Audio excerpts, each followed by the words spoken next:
Capítulo 14. Avistei Gris guiando um cavalo para fora do estábulo.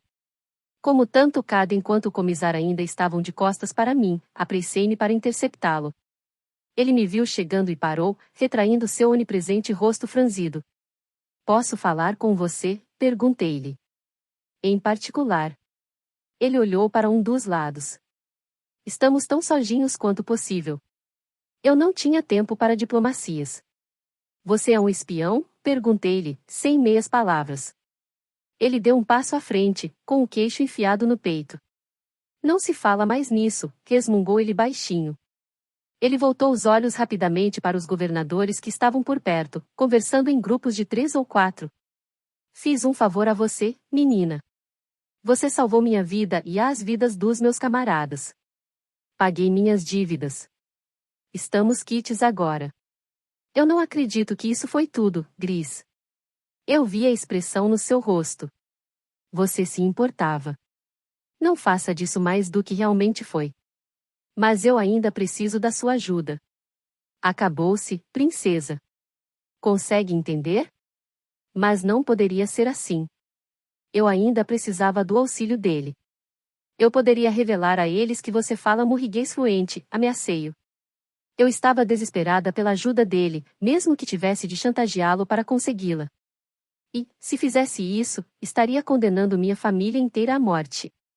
36 deles. Irmãos, irmãs, primos, primas, os filhos deles. Mais do que aquela companhia inteira de homens que você viu morrer. É isso que deseja? 36. Procurei no rosto cheio de cicatrizes dele e vi medo, verdadeiro e real. Balancei a cabeça em negativa. "Não", sussurrei. "Não é isso que eu quero." Senti minhas esperanças desmoronarem com uma outra porta que se fechava. "Seu segredo está a salvo comigo. E o seu também." Pelo menos eu tive a confirmação de que ele conhecia a verdadeira identidade de Raf. Fiquei grata porque Gris o havia encoberto, mas nós precisávamos de muito mais. Abri a boca para pedir uma última informação, mas ele se virou de forma brusca, e seu cotovelo, deliberadamente, pegou nas minhas costelas. Eu me dobrei ao meio, caindo no chão, apoiada em um só joelho. Ele se inclinou para baixo, com um rosnado no rosto, mas sua voz era baixa, e o tom, equilibrado. "Estamos sendo observados", sussurrou ele. "Surte comigo." "Seu simplório idiota", gritei. "Veja onde está indo." "Certo", sussurrou ele. "Um pequeno conselho que posso lhe dar. Fique esperta com a amiga Aster. Aquele filhote conhece todas as fendas do Sanctum tão bem quanto qualquer rato." Ele se endireitou e olhou para baixo, para mim, com ódio. "Então fique fora do meu caminho", berrou, enquanto se afastava tempestivamente. Um grupo de governadores que estava ali por perto gargalhava. Olhei de relance para o outro lado do pátio e vi que era Caden quem estava nos observando. Ele veio andando até mim e quis saber o que Gris queria. "Nada", respondi. Ele só estava resmungando e babando em cima da pilhagem cheia de mercadorias como todo o resto. "Com bons motivos", foi a resposta de Caden. "Esta pode ser a última delas por um longo tempo. O inverno está se aproximando." Ele emitiu um som como se fosse uma porta se fechando. Em Cívica, não havia uma grande diferença entre inverno e verão, eram uns poucos graus, ventos mais fortes, um manto mais pesado, chuva. Mas não era o bastante para fazer parar o comércio nem o tráfego. E, pelos meus cálculos, o inverno ainda estava 2 meses por vir. Nós estávamos apenas entrando no outono, o último florescer do verão. Certamente que o inverno não teria como chegar mais cedo em Venda do que em Cívica, mas eu sentia o calafrio no ar, o brilho cansado do sol, já diferente de ontem. O inverno está se aproximando. Já havia muitas portas fechadas para mim. Eu não poderia permitir que essa se fechasse também. Acompanhei Caden pela praça até um portão que dava para fora do Sanctum. Ele estava me levando até a Gendra para comprarmos roupas adequadas, conforme as ordens do comissário. Fiquei perto dele, temendo as pessoas do lado de fora dos portões tanto quanto as do lado de dentro. Era uma bênção mista que o comissário tivesse partido. Isso me dava espaço para respirar, pois pouco se passava que ele não notasse, mas também queria dizer que ele estava fora do meu alcance. Queria perguntar a Caden sobre Raf, onde ele estava agora e como havia passado a noite, mas sabia que isso só faria com que ele duvidasse do meu pronunciamento de que eu não queria ter nada a ver com o emissário, e se a Caden parecesse suspeito, Alcomizar também pareceria. Rezei para que os guardas não tivessem mostrado a Raf mais de sua repulsa pelos porcos de Dalbrek. Talvez, depois do jantar da noite passada e das frequentes atenções em relação a ele por parte do Comizar, eles mostrariam mais comedimento. Nós caminhávamos lado a lado, mas notei um mancar ocasional no modo de andar de Caden. Sinto muito por sua perna, falei. Como você disse, não há regras quando se trata de sobrevivência. Seus irmãos ensinaram-lhe bem. Engoli em seco o nó suave em minha garganta. Sim, eles me ensinaram bem mesmo. Eles também lhe ensinaram a lançar a faca? Eu já quase havia esquecido o que aconteceu com Finn e meu quase acerto em cheio com a faca no peito dele. Era óbvio que Caden havia se esquecido disso. Meus irmãos ensinaram-me muitas coisas. A maioria apenas só de estar com eles, observando e absorvendo. O que mais você absorveu? Acho que você terá que descobrir. Não estou certo de que minhas canelas desejam saber. Abriu um largo sorriso. Acho que suas canelas estão em segurança por hora. Ele pigarreou. Peço-lhe desculpas pelo meu tom com você nessa manhã. Eu sei que estava sendo arrogante? Condescendente? Desdenhoso? Ele assentiu. Mas você sabe que eu não me sinto assim em relação a você. É uma linguagem que acabou se tornando parte de mim depois de tantos anos. Especialmente agora que eu estou de volta. Por quê? Você algum dia vai me dizer por que odeia tanto os membros da realeza? Quando nunca conheceu qualquer um deles além de mim. Conheci a nobreza, até mesmo a realeza. Não há muita diferença entre eles. É claro que conheceu, falei em tom zombeteiro. Acontece todo dia isso de um assassino esbarrar com lordes e damas. Diga nomes. Mencione apenas um nobre que você tenha conhecido. Por aqui, disse ele, segurando no meu braço para me conduzir por uma viela, usando nossa súbita virada como uma forma de evitar a minha pergunta. Eu suspeitava de que a resposta dele seria de que não tinha conhecido nobre algum, mas que não queria admitir isso. Ele odiava membros da realeza porque todos os vendanos os odiavam. Era esperado deles que os odiassem. Especialmente por parte de certos vendanos poderosos. Só para que você saiba, Caden, seu venerado líder pretende me matar. Ele me disse isso. Caden balançou a cabeça em negativa e ergueu a sacolinha de moedas que o comissário havia jogado para ele como se fosse prova do contrário. Ele não vai matar você. Talvez ele só queira que eu esteja bem vestida quando estiver pendurada na extremidade de uma corda. O comissário não enforca as pessoas. Ele as decapita. Ah, que bom. Que alívio. Obrigada por esclarecer as coisas para mim. Ele não vai matar você, Lia, Caden repetiu. A menos que você faça algo idiota. Ele parou e me segurou no braço. Você não vai fazer algo idiota, vai? Um transeunte parou e ficou nos observando. Percebi que todos eles reconheciam o assassino. Eles sabiam quem ele era e mantinham uma distância respeitosa. Analisei Caden. Idiotice era uma questão de perspectiva. Só estou fazendo o que você me pediu. Seguindo suas indicações e tentando convencer os outros do meu domingo. Ele se inclinou para perto de mim, abaixando o tom de voz. Use esparsamente suas exibições de poder, Lia, e nunca as coloque sobre a cabeça do comissário como fez com Gris e Finn. Você sentirá reação adversa caso faça isso. Deixe que ele use o seu dom como julgar adequado. Está querendo dizer que devo ajudá-lo a perpetrar uma impostura? E eu repetirei suas palavras, não há regras quando se trata de sobrevivência. E se não for uma impostura? A expressão dele ficou sombria. Eu me dei conta de que, em todo o tempo que passamos cruzando o Canlanteux, ele nunca tinha, nem uma única vez, admitido que eu tivesse um dom, nem mesmo quando o avisei sobre o estouro da manada dos bisões. Estranhamente, ele usou o rumor do meu dom como uma desculpa para me manter viva, sem que ele mesmo admitisse que acreditava, um pouco que fosse, nele. Apenas faça o que ele pedir, disse Caden por fim. Ofereci-lhe um relutante assentir de cabeça e continuamos andando. Era quase como se ele tivesse uma consideração mais profunda pelo dom do que Gris e Finn. Seria esse o poder em potencial que o Dom continha que nem ele, nem o comisar conseguiam controlar? Diara riria com a ideia de usar o Dom conforme o comisar julgasse adequado. Ela havia ficado hesitante quando sugere isso.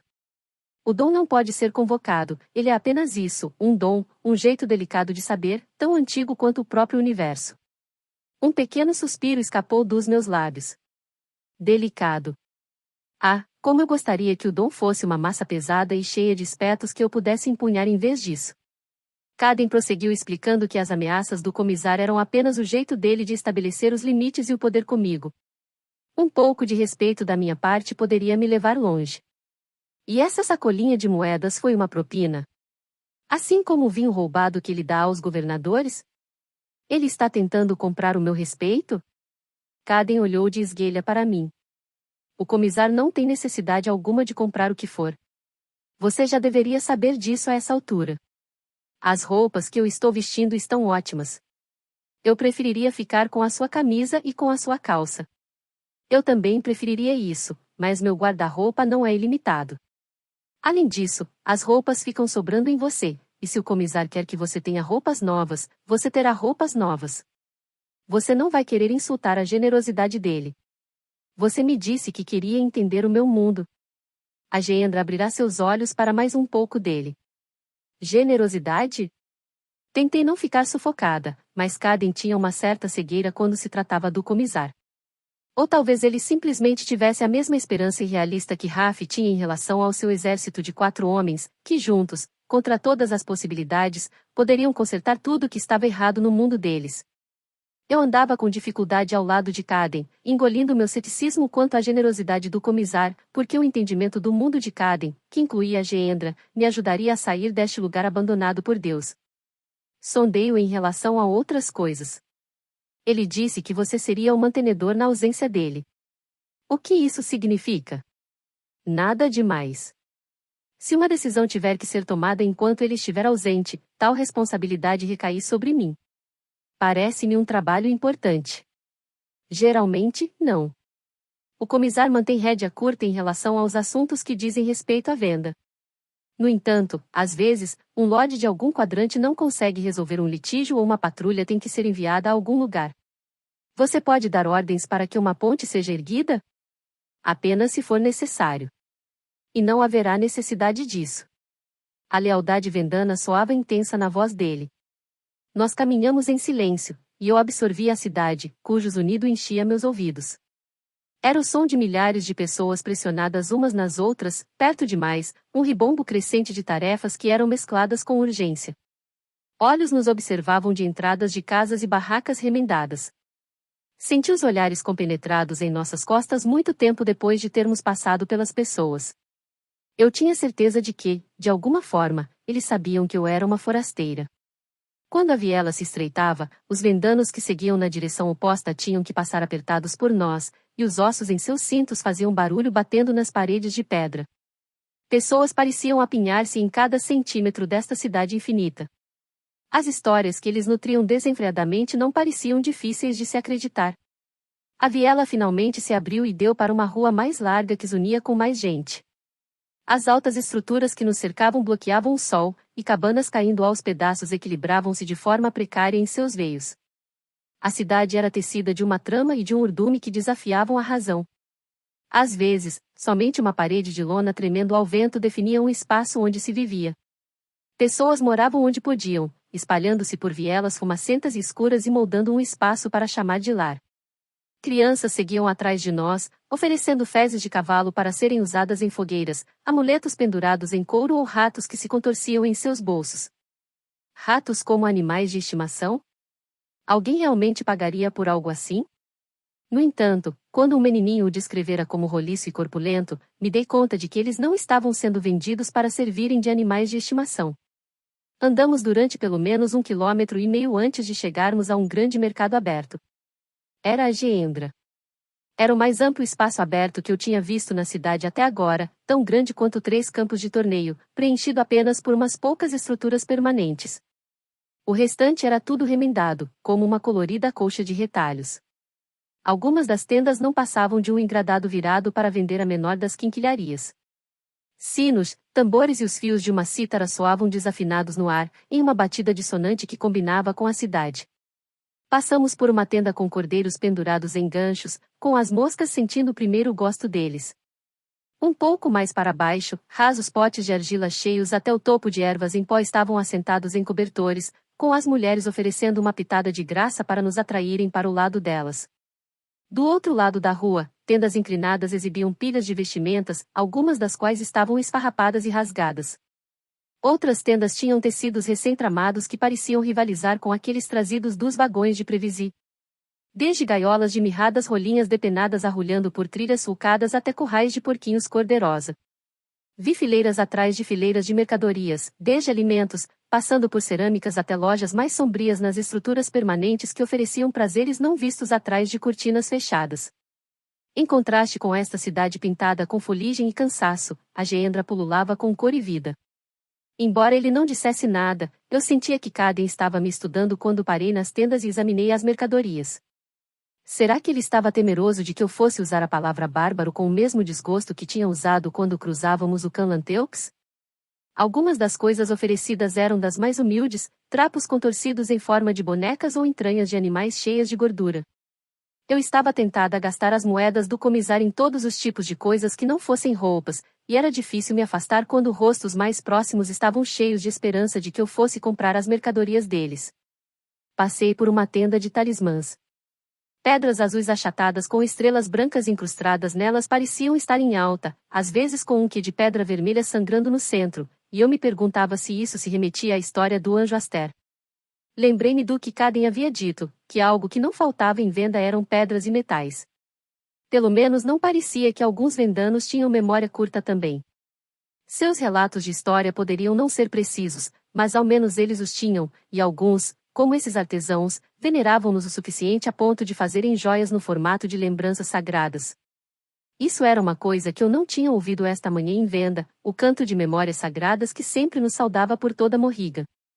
Nunca pensei que sentiria falta desses cantos, mas talvez apenas sentisse falta daqueles que os entoavam, Pauline, Berdi, meus irmãos. Até mesmo meu pai nunca perdia as memórias sagradas matinais, que falavam sobre as bravuras de Morrigan e a devoção dos escolhidos remanescentes. Esfreguei meu polegar pelo amuleto, a estrela incrustada, uma lembrança sagrada tão cuidadosamente forjada quanto qualquer nota musical. Aqui, disse Caden, e girou uma moeda para o mercador. Ela vai levar aquele. O mercador colocou o talismã em volta do meu pescoço.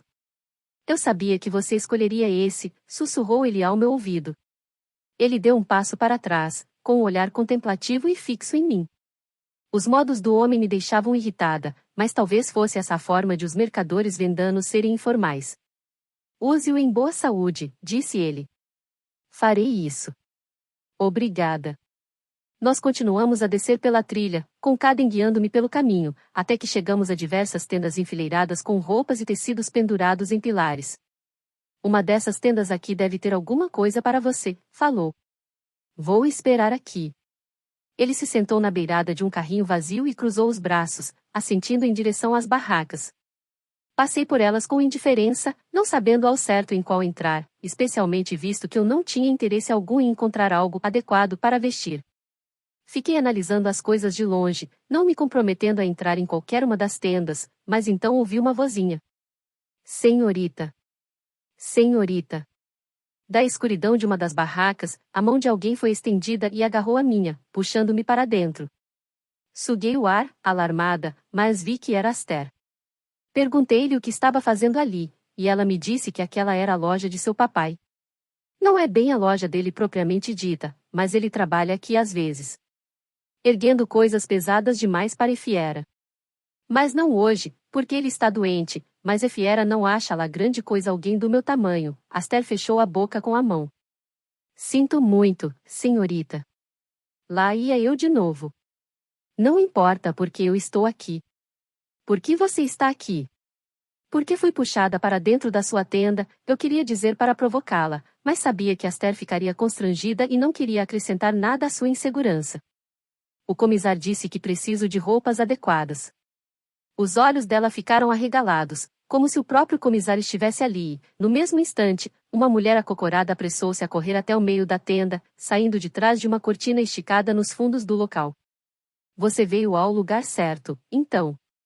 Eu sei do que ele gosta. Esclareci as coisas para ela de imediato. Eu não era uma das visitantes especiais do comissário. Aster, entusiasmada, apresentou a ela mais detalhes sobre quem eu era. Ela acabou de chegar aqui. É uma princesa. Ela veio de uma terra bem distante e o nome dela é Geselia, mas... Cale-se, menina. A mulher voltou a olhar para mim, mascando algo que estava enfiado na sua bochecha, e eu me perguntava se ela haveria de cuspir aquilo em mim agora que sabia que eu vinha do outro lado. Ela ficou me analisando por um bom tempo. Acho que tenho exatamente aquilo de que você precisa. Ela julgou minhas medidas com um olho cheio de prática e disse que voltaria logo. Ordenou que Aster me fizesse companhia nesse meio tempo. Assim que viera-se fora, Aster apertou a cabeça entre uma fenda da tenda e soltou um assovio ensurdecedor. Dentro de poucos segundos, duas crianças esqueléticas, menores do que Aster, passaram pela aba. Como Aster, seus cabelos eram curtos, quentes, e eu não sabia ao certo se eram meninos ou meninas, mas seus olhos estavam arregalados e famintos. Aster apresentou a menor como sendo Ivé, e o outro era um menino chamado Zequia. Notei que lhe faltava a ponta do indicador na mão esquerda. O toco estava vermelho e inchado, como se o machucado tivesse ocorrido recentemente, e ele o esfregava, envergonhado, com a outra mão. A princípio, eles estavam muito tímidos para falar, mas então Ivé perguntou em uma voz trêmula se eu realmente tinha estado em outras terras como Aster falará. Aster olhou para mim com olhos cheios de expectativa, como se sua reputação estivesse em jogo. Sim, o que Aster disse é verdade, respondi. Vocês gostariam que eu falasse sobre essas terras? Eles assentiram com avidez, e todos nós nos sentamos no tapete no meio da tenda. Contei a eles sobre as cidades esquecidas no meio do nada, sobre savanas cheias de gramado cor de cobre que se espalhavam com tanta amplidão quanto o oceano, sobre ruínas reluzentes que brilhavam por quilômetros, campinas altas nas montanhas em que as estrelas ficavam tão perto da gente que se podia tocar suas caudas cintilantes e sobre uma velha mulher que tecia o brilho das estrelas em fios em uma grande roda de fiar. Contei a eles sobre os animais barbados com cabeças que eram como bigornas e que cavalgavam em grupos mais numerosos do que os cascalhos em um rio e sobre uma misteriosa cidade derrubada onde as nascentes fluíam com água tão doce quanto o néctar, ruas que reluziam douradas e em que os antigos ainda lançavam sua magia. É de lá que você vem? Perguntou-me Ivé. Olhei para ela, não sabendo ao certo como responder. De onde eu era? Estranhamente, não foi Cívica que me veio à cabeça. Não, sussurrei por fim. E então contei a ele sobre Terravin. Era uma vez, falei, tornando a história tão distante e remota quanto agora eu sentia que era, uma princesa, e seu nome era Arabella. Ela teve que fugir de um terrível dragão que a perseguia e que pretendia fazer dela seu café da manhã. A princesa fugiu correndo até um vilarejo que lhe oferecia proteção. Contei a ele sobre um cavalo baio com pelos tão brilhantes quanto safiras, peixes prateados que pulavam para dentro de redes, uma mulher que mexia infinitas caçarolas de cozido e casinhas feitas de arco-íris e flores, uma terra tão mágica quanto qualquer princesa poderia conjurar em seus sonhos na vida. Mas então o dragão encontrou-a novamente, e ela teve que ir embora. Será que a princesa algum dia vai voltar? Perguntou uma nova voz. Ergui o olhar para minha esquerda, alarmada. Mais 4 crianças haviam entrado de fininho e estavam acocoradas ou de joelhos na entrada da tenda. Creio que ela vai tentar, foi minha resposta. Efiera entrou como uma brisa, vinda de trás, batendo palmas e enxotando as crianças dali. Aqui vamos nós, disse ela, e eu me virei para me deparar com mais 3 mulheres paradas em pé nos fundos da tenda, com os braços cheios de pilhas de tecidos. Dentre eles havia couros macios de todos os tons, beges, castanhos e castanho-amarelados, além de alguns tingidos de púrpura, verdes e vermelhos. Uma outra mulher segurava nos braços acessórios como cintos, lenços de pescoço e bainhas para armas. Meu coração socou meu peito, e eu não sabia ao certo por quê, mas então soube, antes mesmo de elas as desdobrarem. Roupas de bárbaros. Elas não eram como aquelas que Calanta trajava, feitas de tecidos leves e delicados, trazidos em caravanas de Previsi. Olhei para Efiera, incerta. Sua expressão estava resoluta. Eu sabia que não era isso que o comissário tinha em mente, no entanto, de alguma forma, esses tecidos pareciam certos. Era o mesmo estranho sentimento que tive da primeira vez em que virei a curva e avistei Terravin. Uma sensação de afinidade. É claro que roupas não eram a mesma coisa que um lar. Lembrei isso a mim mesma. Tudo de que preciso é algo simples, uma calça e uma camisa. Roupas com as quais possa cavalgar, falei. E é isso que você terá, e uma simples muda de roupas também, foi a resposta de Fiera, e, com um rápido aceno de mão, as mulheres entraram, em um giro de movimento, e começaram a medir e a montar um conjunto básico de roupas de montaria. Eu e Caden voltamos andando em direção ao Sanctum. Fiera prometeu enviar os 2 conjuntos de roupas que eu havia encomendado por meio de Aster mais tarde no mesmo dia depois que umas poucas alterações fossem feitas. O medo que eu tinha carregado desde que cruzara a ponte para adentrar Venda foi momentaneamente suspenso. O tempo breve que passei na tenda, primeiro com as crianças e depois com as mulheres enquanto elas erguiam os tecidos, os coletes, as camisas e as calças, foi como um bálsamo apaziguador. Eu me senti menos como uma forasteira e tinha esperanças de que conseguiria me prender a esse sentimento. Parece-me tolice gastar dinheiro com roupas quando há tanta gente passando necessidade em toda parte, falei, ainda questionando a bolsa solta do comissário. Como você acha que os vendanos vivem suas vidas no dia a dia? Eles têm trabalhos, profissões e bocas para alimentar. Dei a Fiera o dobro do que ela conseguiria de qualquer outra pessoa. A forma como ela sobrevive é fazendo roupas. Fiera? Você sabe os nomes de todas as tendeiras em Venda? Não. Apenas o dela. Então você já trouxe outras jovens damas até ela? Para falar a verdade, sim. Ele não entrou em detalhes, e seu silêncio fez com que eu ficasse pensando em quem seriam elas. Mais visitantes do comissário ou jovens damas por quem ele mesmo se interessou? Por que estamos voltando? Perguntei. Ainda está cedo. Achei que você quisesse que eu visse sua cidade. Vi somente uma pequena parte dela. O comissário tem algumas questões sobre as quais devo tratar no quadrante de Tomac. Não é para isso que servem os lordes dos quadrantes? Não para este assunto. Isso tem a ver com soldados. Eu poderia ir com você. Não. A resposta dele veio quente e cortada, e não era nem um pouco condizente com o jeito habitual de Caden. Virei-me e desferi a ele um logo e dissecador olhar fixo. Levarei você de volta por outro trajeto, propôs ele. Passando por algumas das ruínas mais interessantes. Um meio termo, porque o que quer que fosse que havia nesse quadrante de Tomac, ele não queria que eu visse.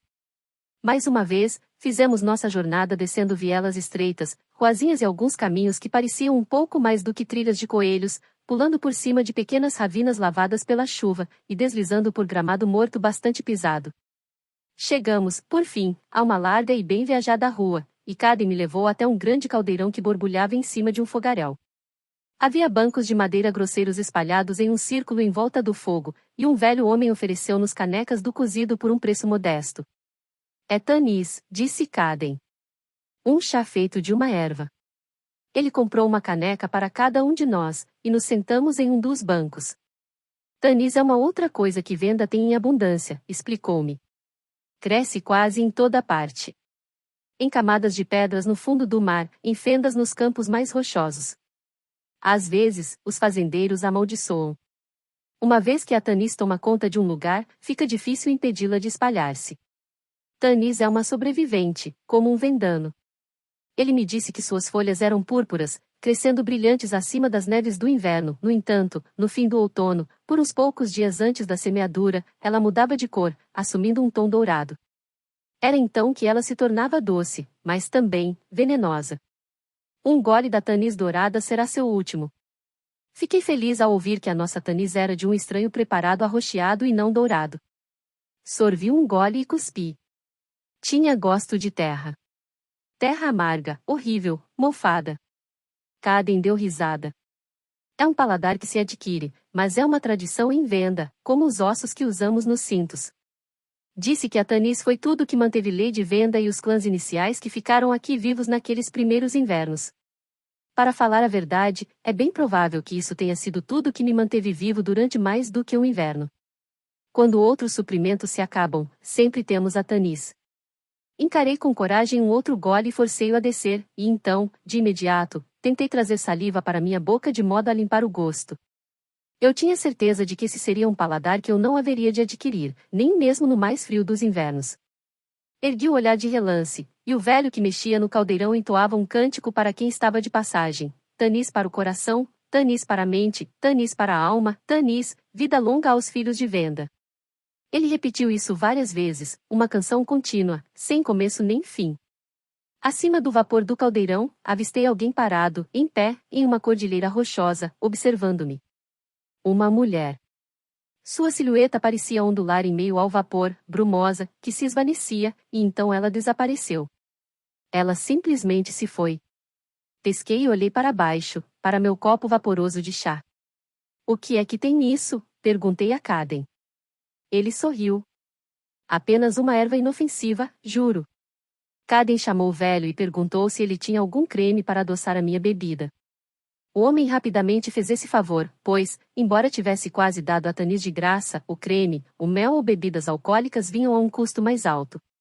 Até mesmo com uma dose substancial de creme, a Tanis ficará apenas razoavelmente palatável. O álcool poderia ter ajudado mais. Nós sorvemos nossas bebidas e ficamos observando enquanto as crianças corriam atrás daqueles que passavam por ali, implorando para fazer qualquer coisa que pudesse trazer algo em troca. Eles parecem tão jovens. Onde estão os pais deles? Eu quis saber. A maioria não tem nem pai, nem mãe, ou os pais deles estão em alguma outra esquina de rua fazendo a mesma coisa. Você não pode fazer nada por eles? Estou tentando, Lia. Assim como o comisar. Mas há limites no número de cavalos que ele pode matar. E assaltar tantas caravanas. Existem outros métodos de se governar um reino. Ele olhou de relance para mim, com um sorriso forçado nos lábios. Há mesmo? Então, voltou seu olhar contemplativo para a rua. Quando os antigos tratados foram elaborados e as fronteiras, estabelecidas, Venda não fez parte de tais negociações.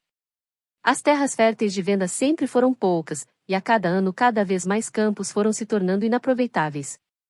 A maior parte do interior de Venda é bem mais pobre do que o que você está vendo aqui, e é por isso que a cidade cresce. Eles vêm até aqui em busca de esperança e de uma vida melhor. Foi assim que você cresceu? Nas ruas de Venda? Ele tomou em grandes goles o restante de sua Tanis e levantou-se para devolver a caneca para o velho. Não, eu teria sido sortudo se tivesse crescido nas ruas. Sortudo? Seus pais são tão ruins assim? Ele parou em um passo pela metade. Minha mãe era uma santa. Era. Fiquei fitando-o, e uma veia serpeava em sua têmpora. Era isso. A fraqueza dele. A parte enterrada de Caden que ele se recusava a compartilhar. Seus pais. Precisamos ir? Ele levou a mão à frente, esperando pela minha caneca vazia. Eu queria mais respostas, mas sabia como era sentir dor com memórias de uma mãe e de um pai.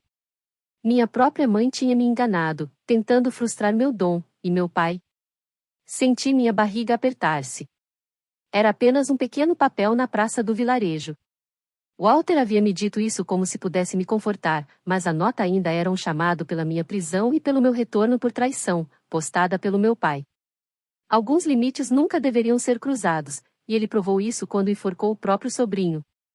Eu ainda não sabia que papel meu pai havia desempenhado na tentativa do caçador de recompensas de tirar a minha vida. Talvez ele tivesse visto isso como uma forma conveniente de eliminar por completo uma audição complicada na corte. Ele sabia que meus irmãos nunca o perdoariam se ele me executasse. Lia, sua caneca?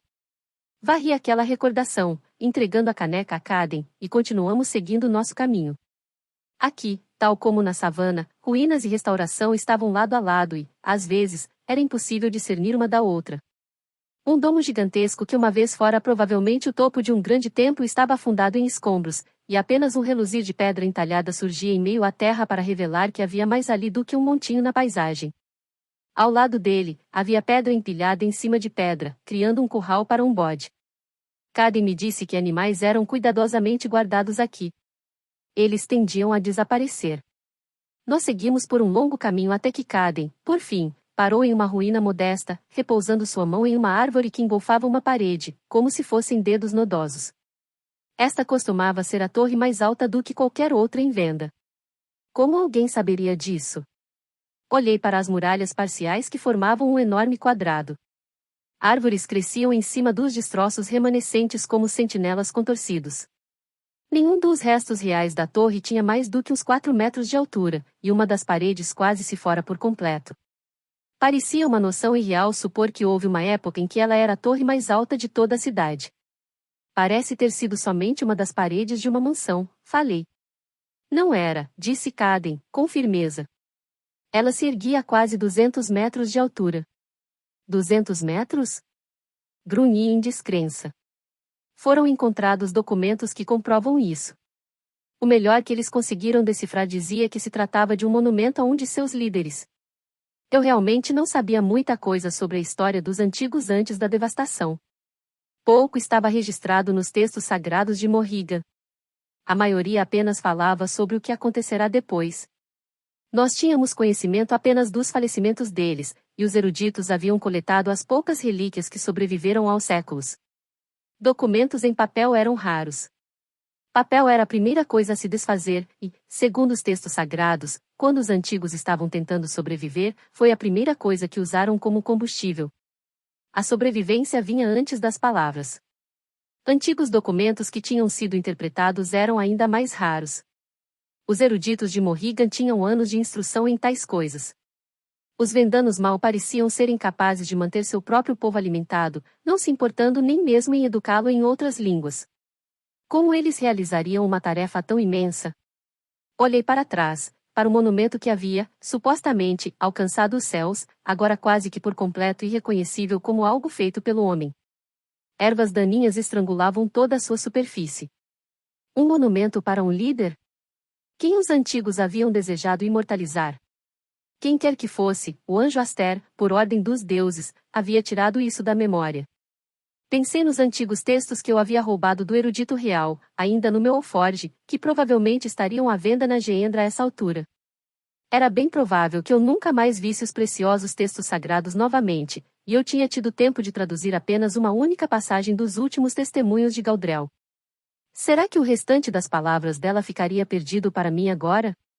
Talvez isso não importasse mais.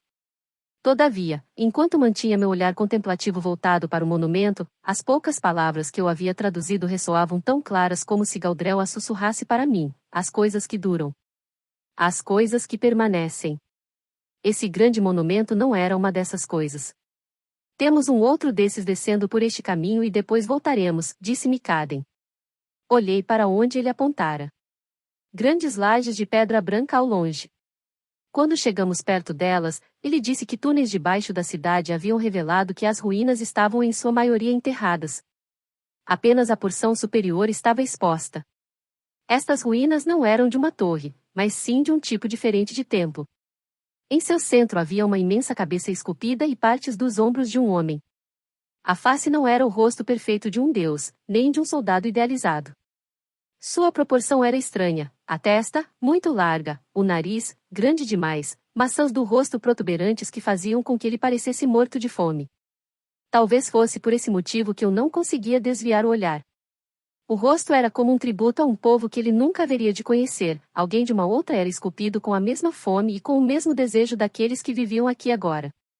Estiquei a mão e passei os dedos por sua maçã do rosto rachada, me perguntando quem seria ele e por que os antigos queriam que ele fosse lembrado. Lajes quebradas do templo em volta dele jaziam no chão. Um grande pedaço estava entalhado, no entanto, a maior parte das palavras haviam sido removidas pelo tempo. As fracas reentrâncias de umas poucas letras ainda sobreviviam. Eu não conseguia lê-las, mas passei os dedos pelas ranhuras, adicionando as linhas esquecidas à memória. Erramite. Fui atingida pela tristeza ao olhar para a silhueta esquecida e para as palavras perdidas. Pela primeira vez, senti uma pontada de gratidão pelas minhas horas passadas estudando os textos sagrados de Morrigan, de modo que a verdade e a história não ficariam novamente perdidas. Nós deveríamos ir, disse Caden. Tomaremos um outro caminho, uma rota mais rápida de volta. Afastei-me do monumento e olhei ao redor, esperando que ele me guiasse. Nós havíamos dado tantas voltas que eu não sabia ao certo nem mesmo que direção precisávamos tomar, e então fui atingida por isso, como se mãos abertas estivessem me dando um tapa nos ombros, acordando-me. Fitei Caden, dando-me conta do que ele estava fazendo. Ele não estava tentando ser cortês e me mostrar mais de venda. Isso tinha sido parte do plano dele o tempo todo. Deliberadamente, ele estava me confundindo. E estava funcionando. Eu não fazia a mínima ideia de onde ficava o Sanctum a partir daqui. Ele não queria que eu me familiarizasse com o emaranhado de ruas, então estava pegando outra rota de volta. Os contornos, as viradas e as vielas que seguíamos não eram atalhos, eram obstáculos para que eu não encontrasse meu próprio caminho de volta nesse labirinto em forma de cidade. Eu me virei, olhando para direções diferentes, tentando me achar. Era impossível. Você ainda não confia em mim, falei. O maxilar dele estava cerrado, seus olhos eram pedras escuras. Meu problema, Lia, é que conheço você bem demais. Como no dia em que usou o estouro da manada dos bisões para nos separar. Você está sempre em busca de uma oportunidade. E mal conseguiu naquele dia. Se tentasse fazer alguma coisa como aquilo aqui, não conseguiria de jeito nenhum. Acredite em mim. Sair nadando pelo rio? Não sou tão idiota assim. O que mais eu poderia tentar? Ele olhou para mim como se estivesse genuinamente confuso. Não sei. Não existem regras quando se trata de sobrevivência, eu me lembrei disso, enquanto me movia em direção a ele. Cada passada era um aço afiado cortando-me, mas peguei a mão dele na minha e apertei-a com ternura. Senti sua calidez e força. Seu saber estranho. Você considerou que talvez eu esteja tentando ver as oportunidades bem na minha frente, falei, baixinho, e que não esteja procurando por nada mais além disso? Ele me fitou pelo que pareceu uma vida toda e então apertou a mão nos meus dedos e me puxou para perto de si. Depois pressionou a outra mão embaixo nas minhas costas, segurando-me de forma aconchegante junto dele, com somente nossos hálitos, o tempo e os segredos entre nós. Espero que sim, sussurrou ele por fim, e então, com a face a apenas poucos centímetros da minha, soltou-me e disse que estava na hora de voltarmos.